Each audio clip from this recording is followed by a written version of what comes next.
Lea, may datos ba ang PNP sa mga nakararating sa kanilang mga sumbong o tawag? Magandang tanghali sa iyo, Aga. Nasa 30 to 60,000 per day ang natatanggap na tawag ng PNP Hotline 911. Pero karamihan daw dito ay mga hoax, prank at drop call. Kaya naman ang panawagan ng Philippine National Police sa publiko, iwasan ang panluloko sa 911 hotline upang makapasok ang mga totoong nangangailangan ng tulong. Gaya ng magkakasunod na karahasan sa mga motorcycle taxi rider na sinaksak ng pasahero sa Caloocan at maging ang pamaril sa rider sa Cavite.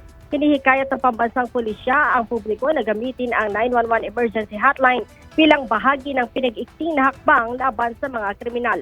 Ayon kay PNP Chief Police General Jose Melesio Nartates Jr., mas mabilis na mahuhuli ng mga otoridad ang mga kriminal kung mayroong tatawag at magre-report sa naturang hotline. Inatasan din ni General Nartates ang lahat ng police units na magsagawa ng information campaign upang isulong ang wastong paggamit ng 911 emergency hotline. Aga? Maraming salamat, Lea Ilagan.